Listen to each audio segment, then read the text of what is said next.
After a dramatic and lengthy floor debate, the Los Angeles City Council voted unanimously Friday to dramatically expand protections for renters.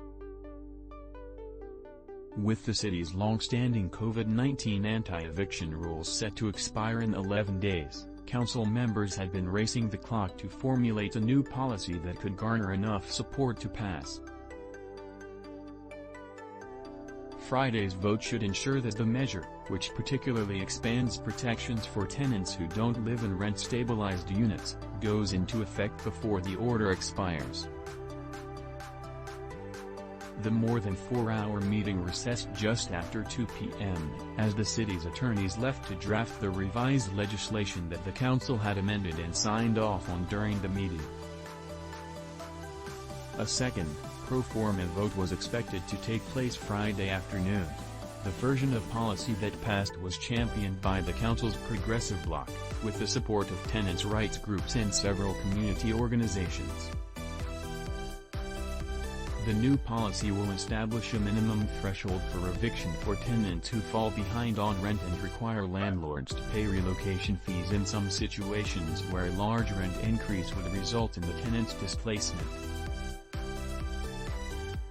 Landlords will no longer be allowed to evict tenants in any rental property, including single-family homes, unless there was unpaid rent, documented lease violations, owner move-ins or other specific reasons.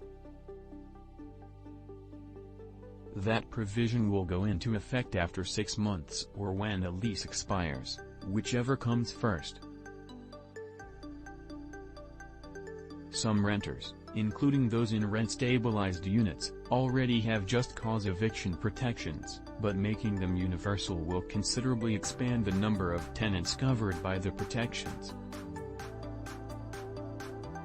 The new policy will also block evictions until February 2024 for tenants who have unauthorized pets or who added residents who aren't listed on leases, and create a new timeline for paying back rent owed from the emergency period.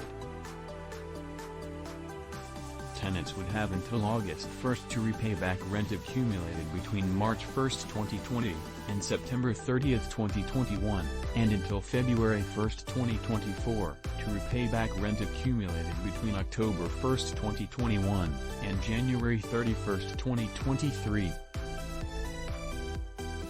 The council also voted to direct city departments to report back within 30 days with recommendations for the establishment of a new relief assistance program for mom-and-pop landlords.